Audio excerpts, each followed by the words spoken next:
right. Good evening, Facebook. We're going to get rocking and rolling here in a second. How y'all doing? Does it say tag? We're getting our feed going here.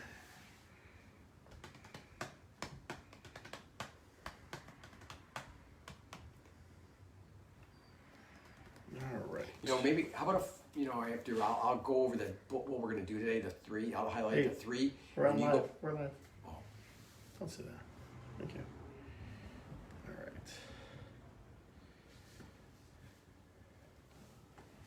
Hey, Matt. How you doing? All right. Jim Boyce is in the house, ladies and gentlemen. Where's Lisa? Lisa Boyce, she's probably tired from working. Kim Tunis is here. She might Billy McCall, the queen of cheese. We got all kinds of great stuff. You know what? You Hey, ready Jen. to rock? Hey, Jen. I'm ready. Here we go, guys. I'm Scott. And I'm Don. And we're talking real estate. So we have a great show for you tonight. It's been many, many weeks. We've been sheltering in place here, but we got all kinds of good stuff for you. Some's informational. You're going to hear the sound tech Shadow in the background. He'll probably bark like crazy. Mike McLaughlin, how are you, sir? It's going to be nutso. So I'm going to say off-the-wall things. Don's going to try to bring me back in and reel me back in and make things okay. All right? So if you need information, go to Don. If you need ridiculous stuff, I'm here. He's the man. I'm your guy. Catherine Cotton, how are you, dear? Here we go, Don. So let's talk sign of the times. What's going on in the real estate market now? So right now, refinancing your mortgage for current homeowners is a big thing going on. Interest rates have dropped.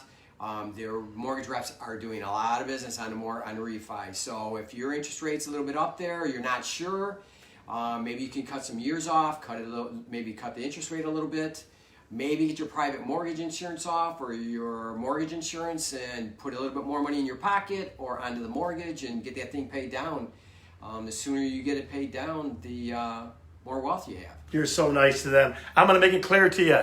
If you haven't, Kenny Santar in the house, I see you, brother. If you have not talked to your mortgage rep, I had our broker say this to me today.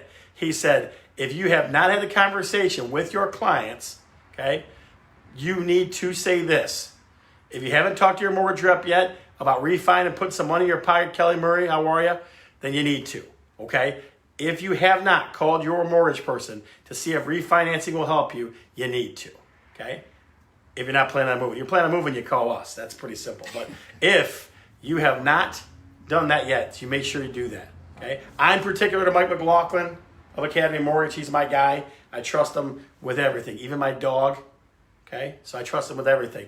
What about you, Don? Your dog? Yeah, he could be okay with Shadow. That would be okay. Your dog? Well, there's a couple mortgage reps. You know, typically you can go to your bank or credit union. They're always bank credit union. Oh, come on! Or refinance with the company you're already with because they might be able to streamline it, make it a lot more efficient. That makes sense to me. And maybe even charge you a little less on the mortgage to get that done. So I always reach out there, and if not, call me. I have people that I can refer you to. That's Absolutely. So make that call. All right. Call John Betker, the best heating and cooling man alive, is watching today, boys and girls. If you need heating and cooling, John Becker, 3 stripes. 3 stripes, heating and cooling is there for you. How you like them apples? Hey, Beth Nyheiser, how you doing? All right, so what's up next on the time, Scott? Okay, so I've been on 704 Zoom calls in the past 5 days. Is that even possible? It's possible. I'm Zooming all the time. Zoom this, Zoom that, Zoom this. Google Hangouts. What else? FaceTime with a bunch of 8 people. It's craziness, okay? But the informational side of it, I meet every morning, Monday through Wednesday, with some very high-powered agents. And we talk serious stuff, like what's really going on in the world. So they're telling me, and I'm seeing the same thing, buyers are dying. Kim Kaysen, how are you? Buyers are dying to get out into the market. They're dying to get at homes, okay? But here's the hard part, okay? You have to follow the rules, okay? We cannot take you to see a home. We can't show you a home right now, okay? Unless you want to pay our fine. I think the fine's $1,000 now. Something like that. Yeah, so unless you want to pay our fine, right? So, but buyers are out there. So sellers, hear me say that. Buyers are dying to look at your home. They are. So what you got to do is be ready. I keep saying this. I've been saying this for 2 or 3 weeks now. Be ready, because when this thing pops down, it is going to pop. There's going to be a surge, that's for sure. It's going to be crazy. It's going to be like that all over the place. But if you're the type of buyer that really, really has to make that move, we have ways to make that happen. Well, we talked about them already, right? Yeah. So things like virtual showing. I saw a showing on YouTube. Like the seller did it themselves, and they walked you through the house. I mean, YouTube is pretty. Well, that's the only person that can do it is the seller. Right, but what I'm saying, it's very personal. Like, it's not like a company's coming in and don't show them this. Don't you? I mean, like, it's pretty clean. Oh, yeah. Right? Like, it's pretty raw stuff. It's pretty raw stuff. Yeah, it's pretty interesting. So we do that. The other thing of this, and again, I'm undecided here with this, right? If you get a house under contract, a buyer and a inspector, private inspector, can go in the house. Okay, so you could pay a private inspector $300-400 or whatever their fee is, and that could be counted as your inspection and your showing. But understand, you're out that cash if that happens. Right. But it's a risk if you need to take to try to secure a home at this time if it's really important to you. So this is what I'm going to tell you. If you see a house, Kelly Gallen, how are you, dear? If you see a house that you have to have, okay, be ready to roll those dice, $300-400. Get under contract and let's go. Let's have you and the inspector take a look at it. But on that private inspector, the sellers have to agree to allow the purchaser in the house as well. Yes. So so that's so it's a little more complicated. But if you purchase it that way, you will not see the house again until you close, or if the stay-at-home is lifted, then you will be able to see the home again. Yep. Go inside the house. Other So- than that, you're only seeing it one time at the most. So that's the stuff you got to think about. Those are the things you got to be aware of. So sign the times. Credit score numbers are still the same, 660 for FHA, and conventional is a little higher than that. There's things like I'm hearing you have to have extra reserves hanging around, but those are way more lender questions. So if you're thinking about buying a home, again, be ready. So do these things. Go and talk to them. Call a mortgage rep. Make sure you get pre-approved. Get all your docs in line, everything ready to rock and roll, because on your side, it's going to be like piranhas. It's going to be like piranhas in the next month or two. Yeah, it's gonna be interesting to see how this plays out. What's going to happen after the stay-at-home's lifted, and what we can do at that point. So hopefully we can do more things, and that's like getting you into the houses. I got the Perez's, Furman and Jessica Perez, both watching tonight. So on that same note, let me give this one last bit of information on this, and then we'll go into the rest of the show. Okay. Is what do you call it? If I've already told my family, I'm like, look at, as soon as this thing gets lifted, I'm going to be working 12, 14, 16-hour a day. You're not going to see me. Don't invite me to dinner. I mean, don't expect anything. I'm going to be working until the light comes up, until it gets dark, showing properties and listing homes, because people have been pent up for too long. They're ready. They're ready to make it happen. Like, I guarantee I'm going to get a call from this thing or an email from somebody, Katie Chuber in the house. I'm going to get a call from somebody that says, what should we do? What are we going to do? And I'm willing to answer those questions, but they're going to be the same thing I'm telling you now, is it's going to be insane when it happens, when it breaks. So next up, we have flood insurance. So biggest thing about flood insurance, it's a humongous topic. Tracy Sparks from Georgia in the house. It's a huge thing from a Dearborn Heights, Dearborn perspective, some downriver houses, neighborhoods in that. So Well, it covers a lot of areas. Yeah, it covers a lot of areas. So Ann Arbor, downtown Ann Arbor, Monroe, City of Monroe. So it's everywhere, of course. Harrison Township, on the east side. I saw a property over there, and last year there was some flooding in that area. And so what good information you got about flood insurance and getting out and things like that? So Carol Grove, you know Carol Grove from Alpine Surveyors. Alpine Surveying. This woman's an expert in flood insurance. This is her forte. She's a student in it, and she teaches it. She even teaches it to FEMA, people at FEMA, which is a very interesting concept that she knows more than some of the people at FEMA. So, and she teaches other surveyors throughout the country. She's been in Alaska to Wisconsin. I can't say enough good things about this woman. She's just a wealth of knowledge, and she does the job. She gets the job done, and if she can't, she explains why.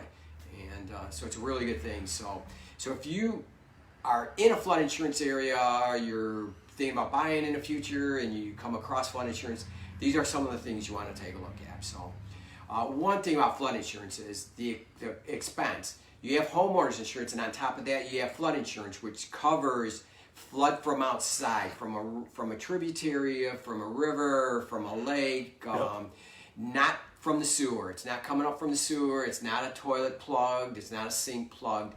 It's you know what that's called? Outside. My friend and my cousin is an insurance agent. It's called sewer backup insurance, baby. That's what that's called. That's a different About 50 thing. or 20 bucks you add on your policy, sewer backup insurance. That's different. Go ahead. Different than flood insurance. Yep. So you can expect to pay $300 to $4,000 a year. Yeah. So it's a huge cost. What's the most you ever seen? I don't. I can tell you right now. I can know Over exactly. 3,000. There was a house on Campbell in Annapolis that somebody was looking to buy. The flood insurance was $3,300. We definitely did not buy that house. Yeah. Yeah. So $3,300 on the sell side too, you got to think about getting out of it too. Coach Tommy Nunnall, how are you, my friend? Using that positive energy. So over a course of 30 years, you're looking at $9,000 to possibly $120,000. That's a lot of money over 30 years. So going back to Dearborn Heights in particular, and really all over the state in a lot of areas, they've done a blanket FEMA map and put a lot of properties in areas that are considered in flood insurance when actually they're not. And flood insurance, it's not just the region or the area, it's the elevation of the building.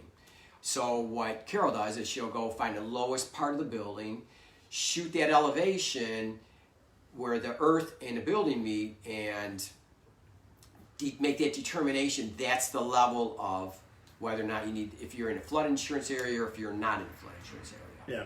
So I've dealt with Carol plenty of times. I can tell you this. Chris Nichols, how are you, sir?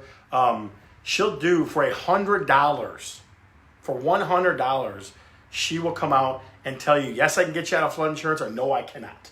For $100. Right. And That's not a bad. I mean, that's an easy thing. So that's what we're going to next. Is when she goes out there and shoots the elevation, finds out that you're in a flood insurance, possibly getting you out of it. And many times she goes out there, and perfect example is that the elevation, the lowest part of the building, is out of the flood insurance area, and you don't even need it. And so she writes up a LOMA document,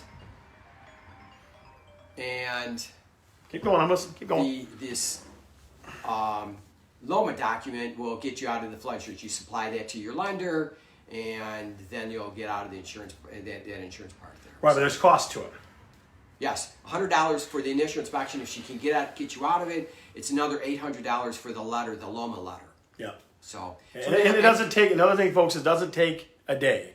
It takes some time. You know what I mean? It takes some time. So it's one of those things. So it's a letter of map amendments. What is a LOMA letter, right? So it could take you a week or two. I mean, like, she'd come out, and the whole process doesn't take a day. But if you're paying $1,000 in flood insurance every year, it's a smart thing to do. Yeah. For $100, it's a smart thing to do. To find out if she can get you out of it, it'll be another $800. So for a little less than $1,000, you can be saving thousands of dollars. So it's a really good program. So now let me ask you this: did you grow up in a place like you grew up in Taylor? Yeah. Yes. So did you have to do a flood insurance? Not you yourself, but your family. No, we didn't have to. We weren't in flood insurance. Yeah. So my mom, we lived on Williams, right by Annapolis High School there.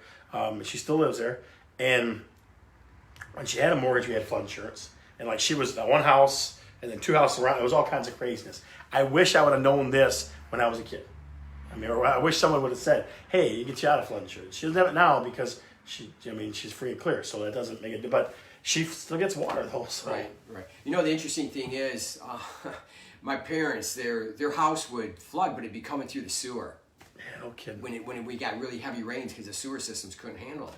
So that's a really frustrating thing when you have it up in your basement. So Coach Brett Green in the house. I see you, sir. How are you? So next up, to get it removed from the flood insurance zone, if you can't get it removed from the flood insurance zone, there's a next step, is to where you can do a couple modifications to the house, either put in flood vents or sometimes you have to raise the central air unit or the heating unit, the furnace, and then Carol can explain to you, if you do these few things, she can get you out of to where you pay a much lower amount premium. So instead of paying $4,000, you might end up paying $400 a year. Yeah. Huge savings. But if she does come out there and explains to you how to do it, listen to her instructions. Don't do it on your own. You want to make sure that they're done, that the vents are put in the right location. You could cause yourself a lot of problems if you don't do it in the right location. So I got something else for you on flood insurance. You ready for this? I'm ready. Okay, so Bring it. McLaughlin and I used this before. I want to say it's just on a conventional mortgage, but you can get private flood insurance too. That's way cheaper. Yeah, huh? We used one, I want to say it was out in Washington, the state of Washington, for a gentleman that bought a house on in Dudley Street, Dearborn Heights, and it was way cheaper. But I think you can only do it on conventional now. You used to be able to do it on both, but I think you can only do it on conventional. So even private flood insurance might help you too. See, there you go. There's something new. I didn't even know that. I didn't know that. That's awesome. So another comment that we got from a young lady said that you can adjust your flood insurance every year according to your balance. So that's not, I mean, that's another thing. Again, keeping tabs on it. Like I said, so it's one of those things where you got to stay on top of things. Flood insurance beats the holy hell out of the South Heights, especially Taylor and Allen Park. So it's something we bring out. We brought it up a couple times now. We just want to make sure we're good with that. Yeah, and it scares some people. They don't want to buy into flood insurance area because of that additional charge. So. Well, so okay, so let's look at that. So if people don't like buying houses that are in the flood zone or in flood insurance, Silvio Davis, how are you, sir? It was great dropping those tickets off to you today, buddy. So if you don't want to have, you want to make your house more valuable, and you're in a floodplain or flood zone, you get out of flood insurance. Yeah. I put that whenever I put a listing up. I put in humongous letters, right? Humongous letters that does not require flood insurance. Yep. That's like music to my ears. Yeah. Yep. Makes it a little bit easier to sell that property. Yeah, absolutely. So here's something that I learned today that I did not know about flood insurance. There's this thing called floodway. Have you ever heard of a floodway? No, this isn't a bad joke, is it? No, it's not. You sure? Because he was throwing the bad jokes out April Fool, right? You remember that on April's Day, Yeah. April 1st, on April Fool's? So, no, a floodway is in a town, for example, Monroe has a river that's flowing through it. And a floodway is a building that's in where the river can overflow its banks, it breaches the banks, and it can flow into the downtown area or that area around all those buildings. And it's a very dangerous situation if you happen to be there when that happens. You were saying it happened in Michigan before. You were telling me before the show it happened in Michigan, right? Yeah, I mean, sure, it's probably happened a number of times, but it happened in Grand Rapids. I think in 2013 that the Grand River breached its banks and went downtown. And if you've been to Grand River and you ever saw pictures of it, the water was 22 feet above the banks. So it was like on the second floor of some of those high-rise buildings down there where the water level was at. So it was a very, very scary thing down there. And the interesting thing is there's this thing called hydrostatic pressure, which means that the pressure... Wait, hold on a second. Is this a science class? It could be. All right, put in plain language. Miss Pat, I see you. I see you out there, girl. It's all about knowledge. All right, go ahead. Expanding your mind. Professor Lawrence, go ahead. So hydrostatic pressure is the pressure outside of a building or outside of the walls pushing in. And with the water, you have the water 22 feet high. The city was recommending to the tenants on the lowest floor to take a bat or a hammer, knock out the windows so that when the water started flowing in, it'd flow in through the building because that pressure will damage the foundation. Oh, wow, okay. And the building would have to be more than likely demolished because those high-rise buildings, you can't really go in there and fix them up. I got you. Fix up the foundation. I got you. So anyways, a floodway. So that's a new thing that I came across. I got you. So Don, before we go to the city spotlight, we got to know who's watching today. We got to know what's going on. So here's what I want to do. I want to give you a minute or two. Tell us where you're coming from. Are you in Woodhaven? Are you at Allen Park Jaguar? Are you in Dogbone Heights? Where are you at? In the comments right now, post what city you're in. Mike McLaughlin, you're in Woodhaven. I better see Woodhaven. Miss Pat, I see you out there. Brad Kernett, where are you coming from? Where are you watching from? Post in the comments. We'll give you a minute or two. Go ahead. While we get the city spotlight locked in. Tell us where you're at. Maybe you're fishing at a river, right at a river right now. You think? You can. Well, you can. You're allowed to. You're definitely allowed to. You can have that fishing rod out. There's Kathy. How the heck are you? Dearborn Strong, Silvio Davis. Where are you coming from? Got Jim Boyce in Canton. We got Stephanie Beavers down in Monroe. Beautiful Monroe County, lower taxes. Got Kathy Cordy in Dearborn Heights. Come on, talk to me. Where are we at, people? Where are we coming from? I'll give you one more minute to give a little shout out to that city you're watching from. John Becker in Dearborn, baby. I know where you're at. Heating, cooling, 3 stripes. John Davis, Detroit. Very nice, very nice. Got 30 more seconds. Tell us where you're coming from. Denise, Allen Park. Catherine Cordy, Clinton Township, but she's always a cougar from Dearborn Heights, Annapolis, baby. Very nice, very nice. Got 30 more seconds, and then we're going on to the city spotlight. It's going to be a good one today, I promise you. It's always a good one. Not always. Yes, no. it is. Well, every single week. Dogbone Heights, Pat Antonosi, I see you. There we go. Lisa Boyce is watching too. All right, Don, give them the city spotlight. Tell them what's going on. Westland, Michigan is Westland, Michigan. Now, it's a big city. It is. Westland has all kinds of, has high-end homes, has lower-end homes. It's got middle, it's all over the place. Because it butts up to Canton, it butts up to Garden City. It's like, it comes all the way out to Van Born Road at the edge of Dearborn Heights. It's all over the place. It's a big city. Yeah, so Absolutely. Here's what we got for city of Westland. Right now, there are 68 properties, 68 homes, I should say, that are active, okay? They got 16 condos that are active. So now you're talking 74, 75 properties in Westland active, okay? Houses are on the market. What else we got? We have pending, currently under contract, 87 homes, 87, and 14 condos. So you're talking 100.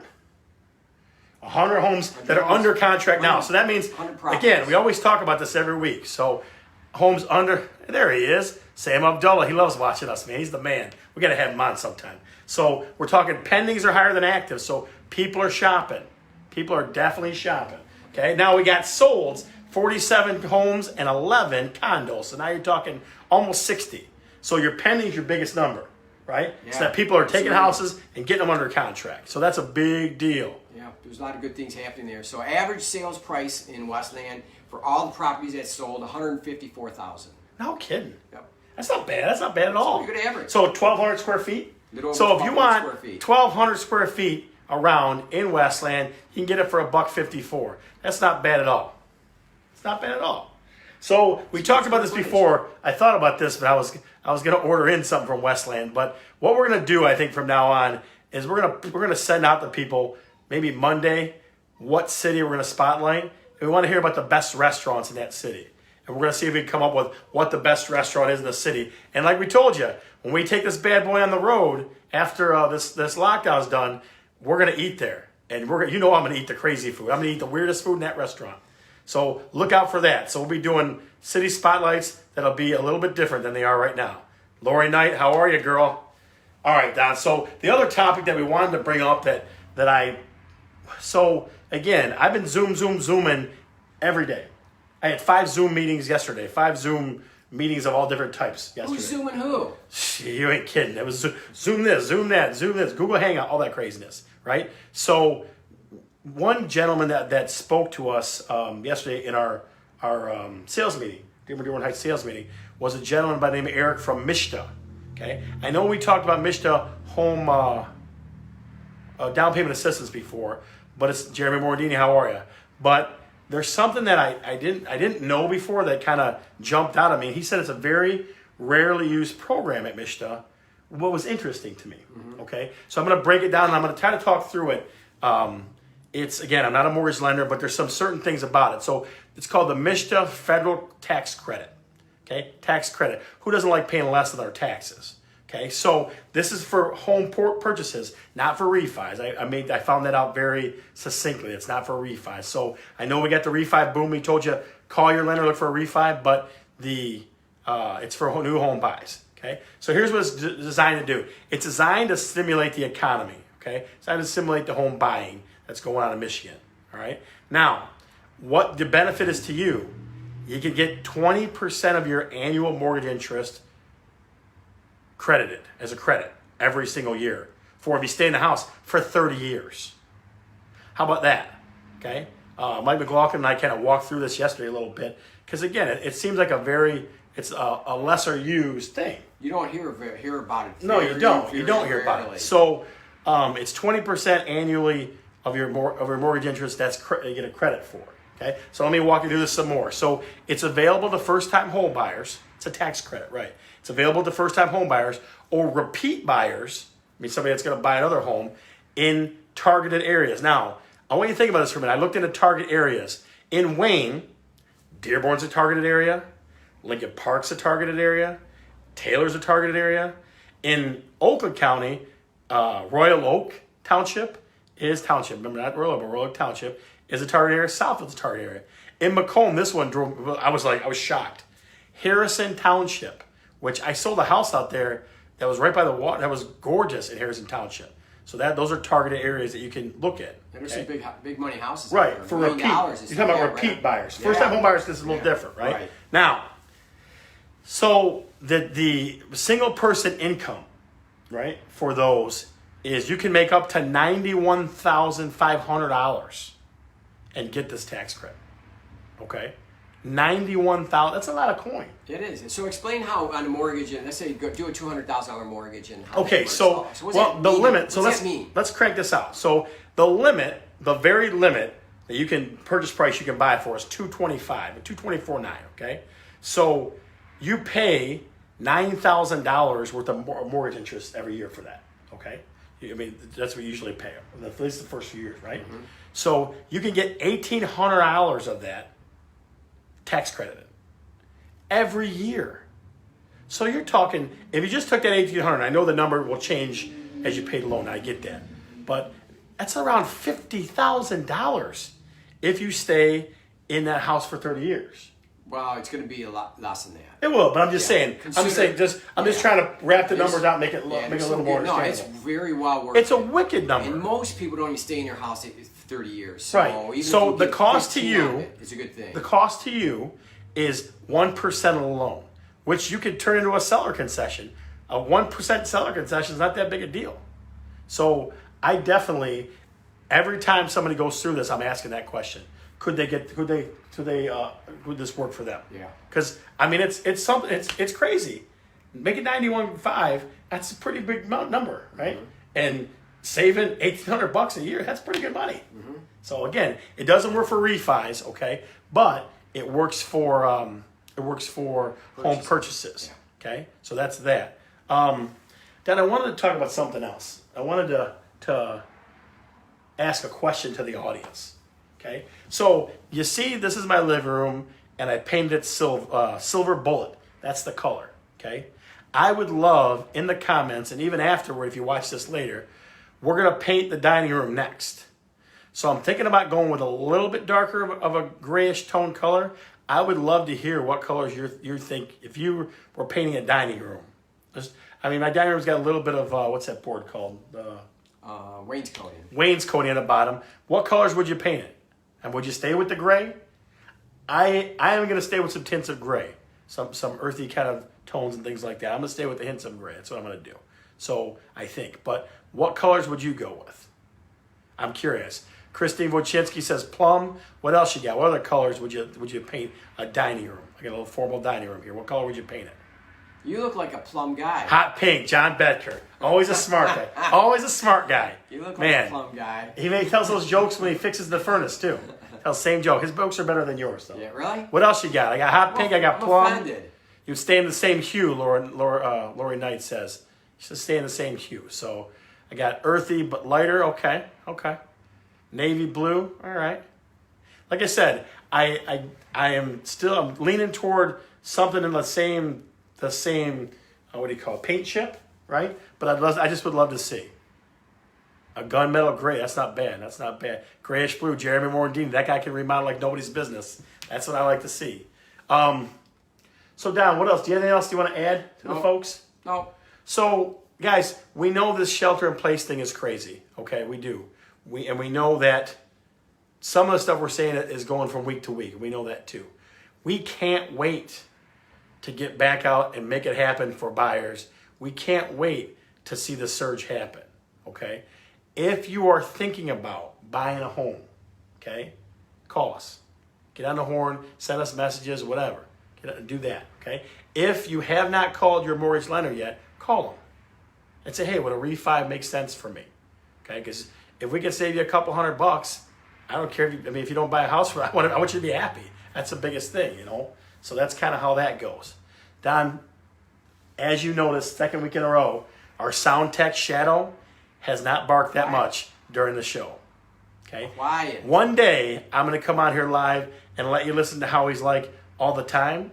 I don't know why he's minding his manners right now, but he is. Shadow is definitely being a quiet guy right now. So it's one of those things. Our sound tech's being relatively quiet. You know what I'm saying? All right. So, folks, we gave you some great information. Hit us up, throw comments down here. Hit us up with any questions that you had that we did not answer. Okay, we're in the market every day. We're talking to other realtors every single day, over and over on Zoom every single day. No, I'm just kidding. So we're definitely got our ear to the grindstone. We're trying to figure things out. So if you have any questions at all, Don, you know what time it is, don't you? I'm Don. Really? That's not how we do it. That's how we do it. No, we do. I'm Scott. I'm Don. And we're talking real estate. We love you guys. We'll see you later.